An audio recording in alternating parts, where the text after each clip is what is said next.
So, are certain genres have certain intentions? Well, there is no relationship.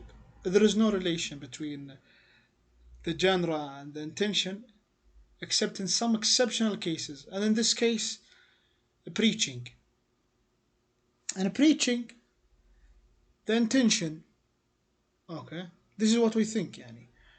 The intention would be always calling for Allah, دعوة الناس إلى الإسلام، الترهيب والترغيب إلى آخره. فهنا عندنا انتنشن أو نية مرتبطة بجانرا معينة، ولكن in general there is no relationship. There is no again there is no relation between the genre and the intention. So in this case, we should go look back to the sender's life background, to the sender's social role, and events that affected them and led them to adopt certain tenets, like we saw in Roshan's example. Moving to the recipients, and we will talk about their importance in the process of translation. Source text recipients versus text recipients. Okay. The most important factor in the process of translation, as we know, is the recipient. Why is that? Because when you are translating to Arab people, they are the one who can judge your translation and see if it is familiar to them, if it is weird or not. So it's their language and the judgment whether a text is well conveyed or not depends on you as a translator. And this is considered to be a criteria for your work. So, source text recipients versus text recipients and the differences between them.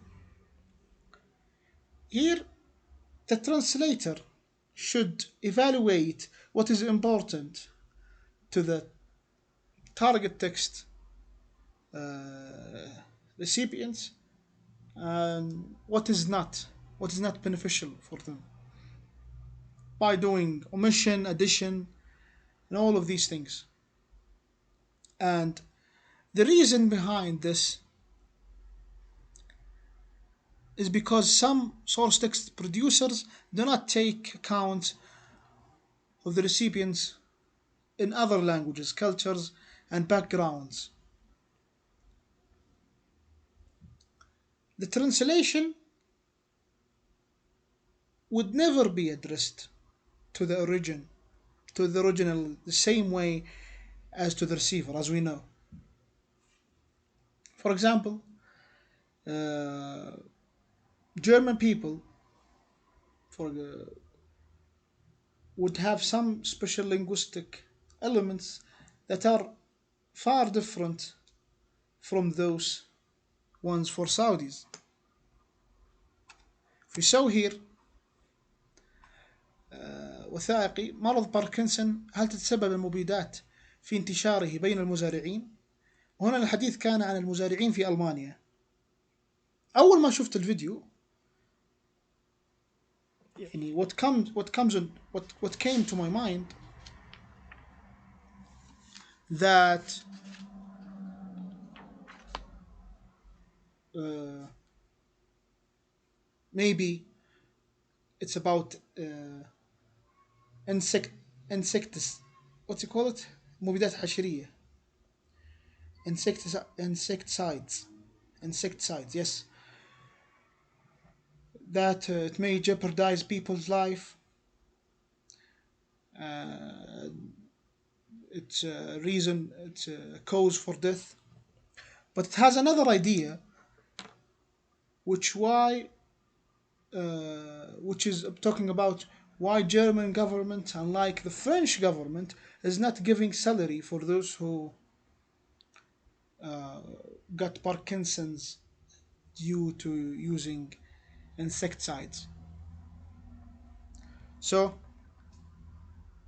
the translation would never be addressed to the original as the same way to the receiver.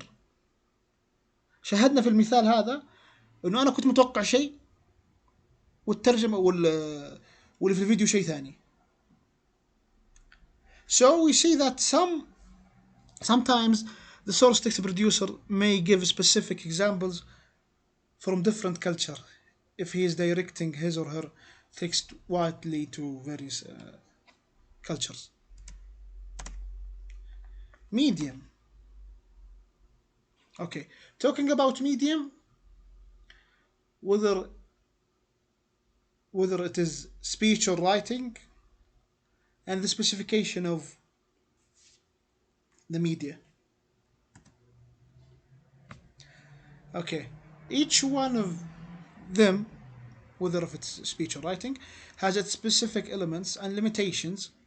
However, speech and writing cannot be separated. لأنه دائما نشوف إنه إحنا لو كان في مثلا